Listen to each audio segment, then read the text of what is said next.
Hi நண்பர்களே, இது என்ன மீனுன்னு பார்த்தீங்கன்னா, இது சங்கரா மீனுங்க. இந்த சங்கரா மீன் நம்ம கடைக்கு வந்திருக்குங்க. இந்த மீன் வந்து நம்ம கஸ்டமர் கேட்டிருக்காப்புல. இந்த மீன் நம்ம எப்படி நீட்டாக சுத்தம் பண்ணி தரோன்னு நீங்களே பாருங்கள்.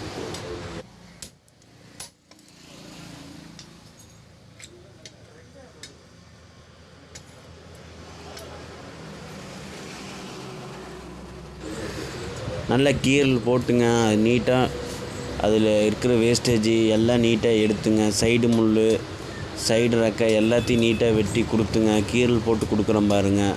எல்லாமே பாருங்கள் நீங்களும். இந்த மீன் எப்படி டேஸ்ட் இருக்குன்னு மறக்காமல் சொல்லுங்கள். இந்த மீன் யாராவது வாங்கியிருந்தாலும் சொல்லுங்கள். இது வந்து பெரிய மீனுங்க, சங்கரா. இந்த மீனில் வந்து உங்களுக்கு முள்ளே இருக்காதுங்க, பெரிய மீனுங்க இருக்கிறனால. அதனால் நீங்களும் வாங்கி சாப்பிட்டு டேஸ்ட் பண்ணி பாருங்கள் மறக்காமல். நம்ம கடைக்கு வாங்க. நம்ம கடைக்கு வந்து நீங்களும் வாங்கி எப்படி இருக்குன்னு நீங்கள் சொல்லுங்கள். மறக்காமல் கமெண்ட் பண்ணுங்கள். மறக்காமல் சப்ஸ்கிரைப் பண்ணுங்கள், மறந்துடாதீங்க. சரிங்களாங்க. இந்த மாதிரி வீடியோலாம் உங்களுக்கு வேணுன்னா நம்ம விஜிஎஃப் vlogsல. இந்த கடை எங்கே இருக்குன்னா, அன்னூர் டு குமராபுரங்க, நடூர் பாலத்துக்கிட்டே இருக்குதுங்க. நீங்களும் மறக்காமல் வந்து வாங்குங்க, சப்ஸ்கிரைப் பண்ணுங்கள்.